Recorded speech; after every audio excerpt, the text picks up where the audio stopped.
Hello everyone, welcome to my channel cyber geek. Once again आप सभी लोगों का स्वागत है मेरे इस चैनल पे। और आज के वीडियो में हम बात करने वाले हैं एक हैंड्स ऑन एक्सपीरियंस की। अब ये हैंड्स ऑन एक्सपीरियंस है किस चीज पे? तो हम पाइथन की लाइब्रेरीज के कुछ टूल्स देखने वाले हैं, पाइथन की कुछ इंपॉर्टेंट लाइब्रेरीज देखने वाले हैं। इन लाइब्रेरीज का यूज हमें कब पड़ता है? जब हम एआई पे मॉडल बनाते हैं या जब हम डीप लर्निंग, मशीन लर्निंग का कुछ भी काम कर रहे होते हैं। तो सबसे इंपॉर्टेंट चीज होती है डेटा सेट को सही ऑर्डर में करना, डेटा सेट को सही तरीके से मैनिपुलेट करना और डेटा सेट को सही तरीके से अरेंज करना। अब मैं आपको बता दूं कि डेटा सेट को स्टोर करने के लिए जो अरेज होते हैं वो बहुत एफिशिएंट होते हैं। मैं बात कर रहा हूं अगर अरेज की, तो उसमें वन डायमेंशनल अरेज भी आ गए, टू डायमेंशनल अरेज भी आ गए और मल्टी डायमेंशनल अरेज भी आ गए। तो मल्टी डायमेंशनल अरेज को हैंडल करने के लिए जो लाइब्रेरी का यूज मैं आपको बताने वाला हूं वो है numpy। तो ये जो numpy लाइब्रेरी है, इस पे हम हैंड्स ऑन एक्सपीरियंस लेंगे और आपको आगे के लिए वेट नहीं करना है। इसी वीडियो में हम कंप्लीट करते हुए चलेंगे जब हम numpy के ऊपर यहीं पे उसके हम मॉड्यूल से क्या क्या कर सकते हैं वो हम प्रैक्टिकली देखने वाले हैं। वैसे तो बिगनर के लिए numpy को यूज करना कोई बहुत बड़ी बात नहीं है, लेकिन अगर numpy, pandas, matplotlib इन टूल्स पे अगर आपका अच्छे से हाथ है तो आपके लिए काफी सारी चीजें आसान हो जाती हैं जब डेटा की प्री प्रोसेसिंग की जाती है। तो ये जो वीडियो है, इस वीडियो को तीन पार्ट में डिवाइड करेंगे। पहले हम देखेंगे numpy। numpy मैं आपको बता चुका हूं, उसका काम है जो भी अरेज है, मल्टी डायमेंशनल अरेज, उन्हें हैंडल करना। उसके बाद जो हम दूसरी लाइब्रेरी देखेंगे वो है पांडास। अब मैं आपको बता दूं पांडास का काम क्या है। जी हाँ, ये वो पांडा नहीं है जो आप समझ रहे हो। ये पांडा का मतलब है ये एक ओपन सोर्स लाइब्रेरी है, ओपन सोर्स टूल है पाइथन का, जिसको हम यूज कर सकते हैं डेटा को सही स्ट्रक्चर में कन्वर्ट करने के लिए। आपके पास तो डेटा है, लेबल्ड डेटा है या अनलेबल्ड डेटा है, लेकिन वो सही स्ट्रक्चर, सही ऑर्डर में अरेंज नहीं है, तो भी आप उस पर सही से काम नहीं कर सकते। हमारे को डेटा विजुअलाइजेशन कैपेबिलिटीज चाहिए। बहुत हद तक तो हमें डेटा विजुअलाइजेशन कैपेबिलिटीज डेटा को सही ऑर्डर में देखकर पता चल जाती हैं, लेकिन डेटा के जो डीप इनसाइट्स हैं वो हम प्रैक्टिकली अगर हमें उन्हें देखना है तो उसके लिए हमें उसको ग्राफिकल फॉर्म में या इमेज के फॉर्म में डेटा को देखना पड़ेगा। वो काम पांडास नहीं कर सकता, वो काम कर सकता है मैटप्लॉटलिब। अब मैटप्लॉटलिब की जरूरत क्यों पड़ रही है डेटा को इमेज के फॉर्म में विजुअलाइज करने के लिए? क्योंकि हम बना रहे हैं एआई मॉडल। एआई मॉडल में ह्यूज डेटा सेट चाहिए होता है, काफी बड़ा डेटा सेट चाहिए होता है। काफी सारे सैंपल्स से हमें ट्रेन करना पड़ता है, हजारों, लाखों, मिलियंस ऑफ पिक्चर्स या मिलियंस ऑफ, आप कह सकते हो, वॉइस मॉड्यूल। अगर हम बहुत बड़ा प्रोजेक्ट बना रहे हैं, 1000 से भी काम चल सकता है, 100 से भी चल सकता है, लेकिन फिर मॉडल उस तरह से बिहेव करेगा। तो अगर आपको ह्यूज डेटा सेट को विजुअलाइज करना है, अब मान लीजिए वेदर का जो डेटा है, पिछले 10 साल का डेटा, एक साल में 365 डेज होते हैं, तो आप सोच लीजिए 3650 दिनों का डेटा हमें चाहिए। इसमें भी फिर अगर हम इसे आवर्स में डिवाइड कर दें तो एक दिन में 24 आवर्स होते हैं, यानी कि 3650 मल्टीप्लाइड बाय 24, ये हमारा सैंपल साइज हो गया। इस सैंपल साइज को आप कैसे देखोगे? One by one, line by line, कि क्या क्या इसमें फीचर्स हैं? नहीं ना, इसको आप देखोगे अगर डेटा को आप विजुअलाइज कर सकते हो। तो डेटा का अगर हमारे पास एक कंपैरेटिव ग्राफ बन जाए तो वो डेटा विजुअलाइजेशन हमारे लिए काफी हद तक आसान हो जाएगा, डेटा को समझ पाना हमारे लिए काफी हद तक आसान हो जाएगा। आधी प्रॉब्लम डेटा को समझ लेने के बाद ही खत्म हो जाती है। उससे हमें पता चल जाता है कि एआई का कौन सा मॉडल लगाना है इस डेटा पे। तो इस वीडियो को, जिसको हमने तीन पार्ट में डिवाइड करा है, ये है numpy, pandas और matplotlib। इन तीनों पे अभी हम इसी वक्त हैंड्स ऑन एक्सपीरियंस लेंगे, वन बाय वन, एक वीडियो में एक का, दूसरे वीडियो में दूसरे का, और तीसरे वीडियो में हम लेंगे मैटप्लॉटलिब का। तो numpy पे हैंड्स ऑन एक्सपीरियंस इसलिए मैं बोल रहा हूं, मैंने अपने एक्सपीरियंस से जो मेरा एक्सपीरियंस है मॉडल बनाते वक्त, मैंने पूरा नमपाई कवर नहीं करा है यहाँ पर, लेकिन जो चीजें मैंने कवर करी है वो एक्सट्रीमली इंपॉर्टेंट हैं जब हमें डेटा सेट को यूज करना है कोई भी मॉडल बनाने के लिए। तो आप अभी मेरे साथ line by line as it is coding करते हुए अपना नमपाई का सेक्शन शॉर्ट में, बहुत शॉर्ट में कंप्लीट कर सकते हो। वैसे तो मैं लिंक बता देता हूं नमपाई की जो डॉक्यूमेंटेशन है, पांडास की डॉक्यूमेंटेशन जो है, और जो मैटप्लॉटलिब का डॉक्यूमेंटेशन है, इन डॉक्यूमेंटेशंस को आप अच्छे से गो थ्रू कर सकते हो अगर आपको ज्यादा डिटेलिंग चाहिए तो। और अगर आपकी जो भी स्पेसिफिक प्रॉब्लम है वो सॉल्व करने के लिए इसमें से कुछ हेल्पफुल मिल सकता है तो आप इन डॉक्यूमेंट्स को भी रेफर कर सकते हो, जो कि आपको करना भी चाहिए डिटेलिंग के लिए। लेकिन ये जो मैं आपको बताने वाला हूं, जितनी एक्सरसाइज मैं करवाने वाला हूं, इससे भी आपको काफी हद तक हेल्प मिलेगी। तो शुरू करते हैं नमपाई के साथ।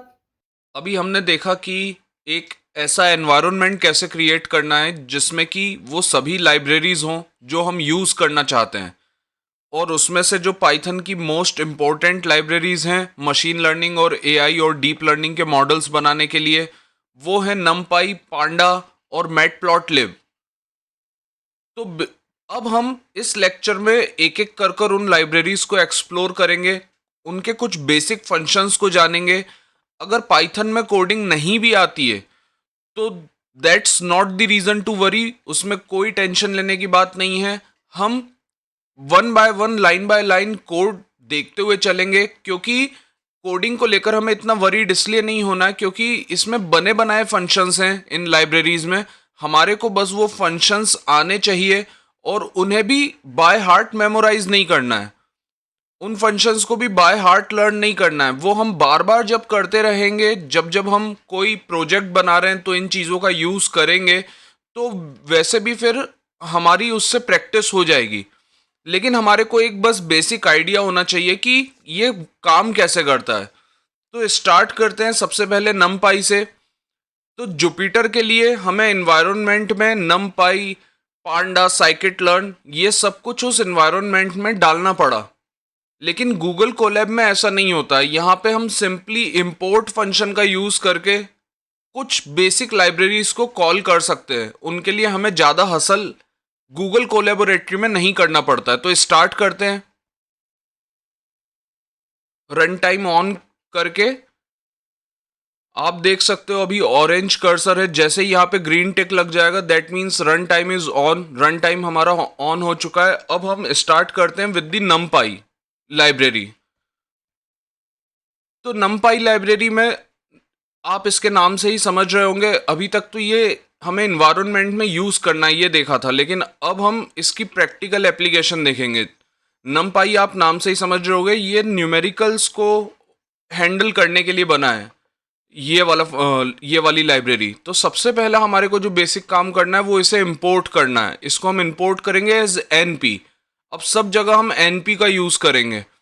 तो हमने यहाँ पर 3 अरेज क्रिएट करें हैं। पहले तो जो लिस्ट है जिसमें हमने 4 नंबर्स लिए 1 2 3 4, उसको हमने अरे में कन्वर्ट करा है और उसे हमने स्टोर कराया है A1D में। फिर हमने 2 डायमेंशनल अरे बनाया है जिसमें कि फर्स्ट जो रो है वो है 1 और 2 और जो सेकंड रो है वो है 3 और 4, और वो हमने स्टोर कराया है A2D में। फिर हम देखिए हमने क्या करा है, हमने यहाँ पर 2 डायमेंशनल अरेज लिए जिसमें कि जो हमारा फर्स्ट है उसमें जो 2 रोज हैं वो है 1 2 3 1 2 और दूसरी रो है 3 4, और दूसरा जो अरे है उसमें है हमारी पहली रो 5 6 और फिर हमारी जो दूसरी रो है वो है 7 और 8।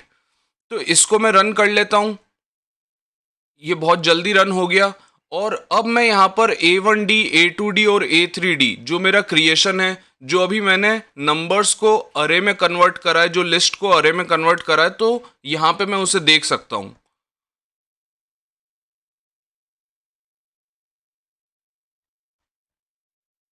अब अगर मेरे पास एक लिस्ट है जिस लिस्ट में मेरे पास 3 नंबर हैं, जैसे कि 1 2 7, 1 2 8 और 1 2 9, मुझे इन 3 नंबर को अगर अरे में कन्वर्ट करना है तो यहाँ पर अगर मैंने डेटा टाइप डिफाइन करा है, डेटा टाइप में मैंने इंटीजर 8 रखा है, तो हमेशा ये एरर देगा, क्योंकि 8 बिट साइंड इंटीजर में क्या होता है, -127 लोएस्ट वैल्यू रहती है और 127 हाईएस्ट वैल्यू। ये उसके ऊपर का या उससे बड़ी वैल्यूज स्टोर नहीं कर सकता। वहीं पे अगर मैं यहाँ पर अगर मुझे बड़े नंबर से स्टोर कराने हैं तो फिर मेरे को डेटा टाइप चेंज करना पड़ेगा। वहीं पे अगर मैं डेटा टाइप रखता हूँ इंटीजर 32, तो फिर मैं जब इसे रन करता हूँ तो ये आसानी से रन हो जाता है।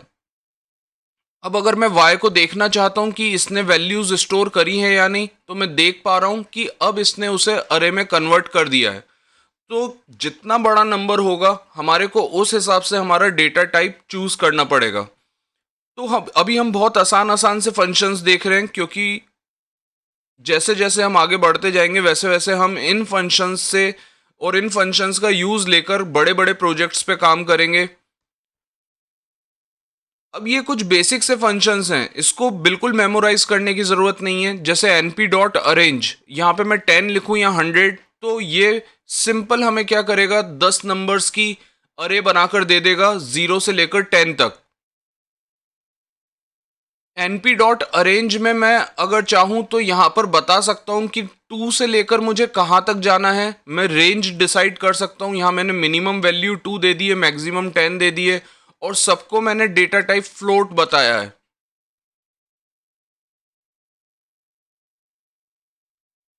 हम अरेज में मिनिमम और मैक्सिमम लिमिट के अलावा, जैसे यहाँ पर मिनिमम लिमिट है 2, मैक्सिमम लिमिट है 3, इसके अलावा उनमें हमें कितना मार्जिन रखना है कि कितना इंक्रीमेंट हो, तो वो भी हम बता सकते हैं। यहाँ पे मार्जिन रखा है 0.1, तो हम देख सकते हैं पहले 2 आया, 2 के बाद 2.1, फिर 2.2, फिर 2.3, ऐसे लेकर ये 2.9 तक जाएगा। उसी तरह से ये जो लाइन स्पेस ये वाला जो फंक्शन है, इसका यूज भी हम इसलिए कर सकते हैं। यहाँ पे मिनिमम है 1 पॉइंट और मैक्सिमम वैल्यू है 4 पॉइंट, बीच में 6 का गैप होना चाहिए। तो हम देख सकते हैं 1 पॉइंट के बाद यहाँ पर ये आ रहा है 1.6, फिर 2.2, फिर 2.8। 2.2 में हम 6 डिजिट्स आगे बढ़ेंगे तो 2.8 होगा, उसमें 6 डिजिट्स आगे बढ़ेंगे तो 3.4 होगा। तो इस तरह से 1 पॉइंट मिनिमम और 4 पॉइंट मैक्सिमम, उसके बीच में 6 डिजिट्स होनी चाहिए।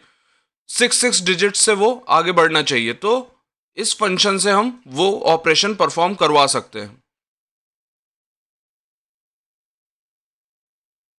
कुछ बेसिक से फंक्शन हैं, जैसे कि आइडेंटिटी मैट्रिक्स, जिसको हम np.i, और 3 वो हम डायमेंशन बता सकते हैं कि 3x3 का हमें मैट्रिक्स चाहिए, तो उसके डायगोनल पे 1 स्टोर हो जाएगा।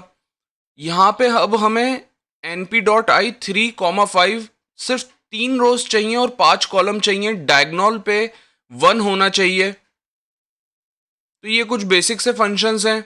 अगर हमें डायगोनल एलिमेंट्स अलग से सेट करने हैं तो हम वो भी डिफाइन कर सकते हैं np.डायगोनल लिखकर। यहाँ पे हम डायगोनल एलिमेंट्स डिफाइन कर रहे हैं कि हमारे डायगोनल पे कौन से एलिमेंट होने चाहिए। जैसे हमने यहाँ पे बोला है 1, 2 और 3, तो आप देख सकते हो यहाँ 1, 2, 3 आ रहा है। आप यहाँ पे कुछ भी नंबर ले सकते हो, आप पैरेलली इसकी प्रैक्टिस करते चलो।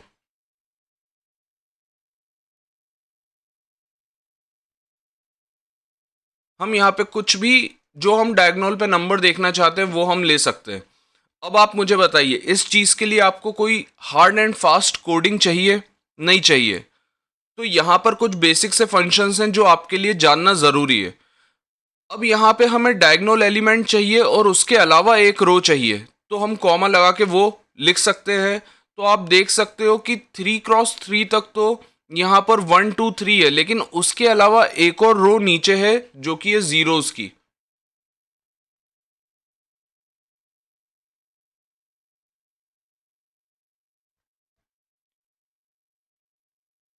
यहाँ पे भी हमने 1, 2 और 3, 4 को अरेज में कन्वर्ट कर लिया। अब हमें इसके डायगोनल एलिमेंट को एक्सट्रैक्ट करना है जो मैट्रिक्स ए है, तो हमने लिखा है np.diagonal, और वो हम ए में से एक्सट्रैक्ट करना चाह रहे हैं सिर्फ डायगोनल एलिमेंट। तो आप देख सकते हो इसके डायगोनल पे क्या आएगा, इसके डायगोनल पे 1 और 4 आएगा, तो वही हमें एज ए रिजल्ट मिल रहा है। अगर हमें ज़ीरोज़ का मैट्रिक्स क्रिएट करना है तो वो np डॉट ज़ीरोज़ हम यूज़ कर सकते हैं, डिफाइन कर सकते हैं कितनी रोज़ और कितने कॉलम चाहिए, 2 रोज़ और 3 कॉलम्स हमें चाहिए। हमें np डॉट ज़ीरोज़ में कितने मैट्रिक्स चाहिए तो वो भी हम रोज़ और कॉलम के बाद डिफाइन कर सकते हैं। हमें 2 मैट्रिक्स चाहिए, तो यहाँ पे क्या है, 2 मैट्रिक्स क्रिएट हो गए जिनकी आप यहाँ पर देख सकते हो, 2 कॉलम हैं और 3 रोज़ हैं। इसी तरह से हम वंस का मैट्रिक्स भी क्रिएट कर सकते हैं, बस हमें ये बताना रहेगा कि वहाँ पे हमें कितने रोज़ चाहिए और कितने कॉलम्स चाहिए।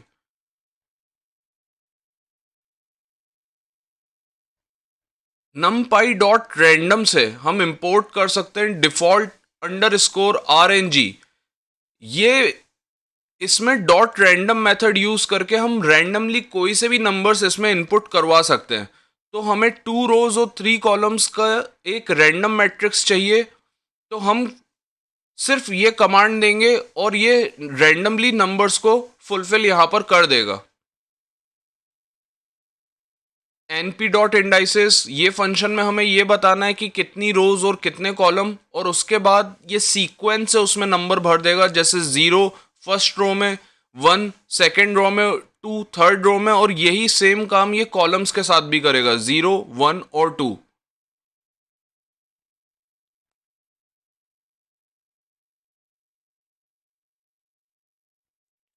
अब यहाँ पे हम जो ऑपरेशंस को करने वाले हैं उसे ज़रा ध्यान से सुनिएगा। जो भी हमारे पास डेटा सेट होता है, डेटा सेट को जो भी हमें प्रोजेक्ट बनाना रहता है डेटा सेट का यूज़ करके, तो डेटा सेट हमें बार बार ब्रेक करना रहता है। डेटा सेट का कुछ ही पार्ट हो सकता है कई बार ऐसा हो जिसका हमें यूज़ करना हो, तो वो हमें डेटा से अलग करना होता है। प्लस हमें डेटा को ट्रेनिंग डेटा और टेस्टिंग डेटा में कन्वर्ट करना होता है। ट्रेनिंग डेटा से हम मॉडल को ट्रेन करवाते हैं और टेस्टिंग डेटा पे हम मॉडल को एग्जामिन करते हैं, मॉडल को हम टेस्ट करते हैं कि वो अनसीन डेटा पे कितना अच्छा काम कर रहा है।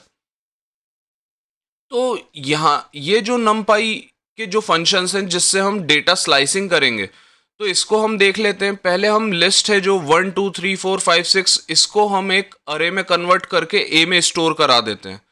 अब हम कह रहे हैं कि ए और कॉलन 2, इसका मतलब है कि हम स्टार्टिंग के अरेज के हमें सिर्फ 2 नंबर चाहिए, 0 से लेकर 2 पोजीशन तक। तो 2 पोजीशन पे क्या आता है, 3 आता है। 3 नहीं चाहिए, वहां तक के नंबर चाहिए। तो वहां तक के नंबर कौन से हो गए, 1 और 2, वो हमने बी में स्टोर करा लिए। अब बी में फिर हमने उन नंबर्स में +1 कर दिया, तो जो 1 था वो 2 हो जाएगा और जो 2 था वो 3 हो जाएगा। अब हमें देखना है तो हम उसे प्रिंट करा सकते हैं। हमने टाइप करा ए इक्वल टू, और यहाँ पे हम प्रिंट करवा रहे हैं जो हमारा ए मैट्रिक्स था, यानी 1 2 3 4 5 6। फिर बी में हम प्रिंट करवा रहे हैं बी मैट्रिक्स जो हमने मॉडिफाई करा है, जो आना चाहिए 2 और 3। आप ये प्ले कर सकते हो, बार बार अलग अलग नंबर्स चेंज कर सकते हो, कुछ अपने हिसाब से ऐड और मॉडिफाई कर सकते हो। ठीक उसी तरह से ऊपर का जो काम है वही हम नीचे कर कर देख रहे हैं। यहाँ पे हम क्या कर रहे हैं कि ए के जो नंबर्स हैं, ए मैट्रिक्स के जो हैं 1 2 3 4, उसमें जो 2 पोजीशन तक के नंबर हैं हम उसे कॉपी करवा रहे हैं बी में। फिर हम बी को +1 कर दे रहे हैं और फिर हम चेक कर रहे हैं। तो यहाँ पे भी जो हमारे 2 नंबर हैं 1 और 2, उनमें जब 1 प्लस हो जाएगा तो वो हो जाएंगे 2 और 3। तो बी में स्टोर होना चाहिए 2 और 3। तो एज इट इज ये भी वही काम कर रहा है। अब हम कुछ बेसिक इंडेक्सिंग देख लेते हैं। यहाँ पर हमने np डॉट अरेंज 10, यानी कि एक अरे बना दी 10 नंबर तक की, जो अभी हमने np डॉट अरेंज ऊपर फंक्शन देखा था। यहाँ पे 0 1 2 3 4 5 6 करके 9 तक नंबर होंगे। अब अगर हमें नंबर चाहिए पोजीशन 2 का, तो हम वो हमारे को यहाँ से मिल जाएगा, और वो है 2। नीचे आप देख सकते हो, क्योंकि स्टार्ट हुए हैं 10 तक नंबर 0 से, तो दूसरी पोजीशन पे जो नंबर है वो है 2। और -2 ये पीछे से जो नंबर है, पीछे से यानी कि 0 से लेकर 9 तक में अगर हम -2 लिख रहे हैं तो -2 पोजीशन स्टार्ट होगी, -1 होगी 9, -2 पोजीशन पे होगा नंबर 8। ये हम पीछे से स्टार्ट कर रहे हैं। तो यहाँ पर हम देख लेते हैं उसका रिजल्ट। हम 2 लिखते हैं, -2 लिखते हैं, तो हमें क्या मिल रहा है? हमें मिल रहा है 2 पोजीशन पे नंबर 2 और -2 पोजीशन पे नंबर 8। यहाँ पे हम -3 करते हैं तो हमें 7 मिलना चाहिए, तो हम वो देख लेते हैं। तो यहाँ पे हमें -3 पोजीशन पे 7 मिल रहा है। अब हम यहाँ पे क्या कर रहे हैं? यहाँ पे हम इस तरह से स्लाइसिंग कर रहे हैं कि हमें 1 से 7 तक नंबर चाहिए, लेकिन बीच में 2 नंबर्स का गैप होना चाहिए। तो हम यहाँ पर देख सकते हैं कि हमें सबसे पहले 1 मिला, क्योंकि 1 से हमने स्टार्ट करा था। 1 के बाद 3, दो नंबर दूसरी डिजिट पे जो नंबर है वो हमारा स्टोर होना चाहिए। फिर 3 के बाद फिर 3, 4 दो डिजिट हो गई, फिर 5 स्टोर होना चाहिए। तो इस तरह से 7 तक हमारे नंबर्स इसमें स्टोर हो जाएंगे। अब -2 से हमें 10 तक चाहिए। हम जानते हैं अगर हम आगे से काउंटिंग करेंगे तो 9 नंबर जो है वो 10th पोजीशन पे आएगा, और जो -2 है वो 8 नंबर को डिनोट करेगा। तो इस तरह से -3 से लेकर के 3 तक हम नंबर स्टोर कर सकते हैं। बीच में -1 का गैप होना चाहिए, तो उससे हमें मिल रहा है 7654। फिर अगर हमें नंबर चाहिए 5 के बाद के जितने नंबर हैं, 5 के बाद यानी कि 5th पोजीशन के बाद, तो हम वो देख लेते हैं। हमें मिलना चाहिए 5 6 7 8 9, हमें मिल रहे हैं 5 6 7 8 9।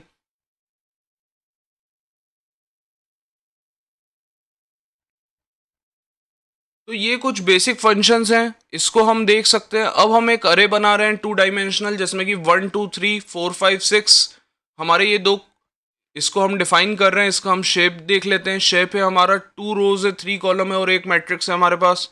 अब अगर हमें चाहिए 1 से लेकर 2 तक, इसका मतलब क्या है कि फर्स्ट रो दूसरा कॉलम, तो हमें दूसरा कॉलम चाहिए। तो यहाँ पर हम क्या देख रहे हैं, हमें कौन से नंबर्स मिल रहे हैं? हमें मिल रहा है 4 5 6। आप देख सकते हो पहले मैट्रिक्स का हमारे को दूसरी रो मिल रही है। तो मतलब इस तरह से आप एक्सपेरिमेंट कर सकते हो, number of rose, number of column change कर सकते हो, ज़्यादा बड़े अरेज स्टोर करवा सकते हो, और खुद एक्सपेरिमेंट करके देख सकते हो कॉलन लगा के कहाँ से कहाँ तक का नंबर आपको चाहिए, आपको क्या चीज़ अलग करनी है डेटा से, तो वो सब आप एक्सपेरिमेंट्स करके देख सकते हो।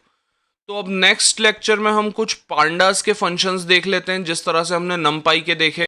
आई होप आपको ये वीडियो काफी इंफॉर्मेटिव लगा होगा, और इसी तरह से नमपाई के बाद अब पांडास और मैटप्लॉटलिब कवर करने के लिए दूसरे वीडियोस को देखना बिल्कुल मत भूलिएगा, और इस चैनल को सब्सक्राइब करना तो भूलिए ही मत, जहां पे आप सीख सकते हैं AI, machine learning, deep learning के मॉडल बनाना, उन पे प्रैक्टिकल हैंड्स ऑन ट्रेनिंग और प्रोजेक्ट इंप्लीमेंटेशन।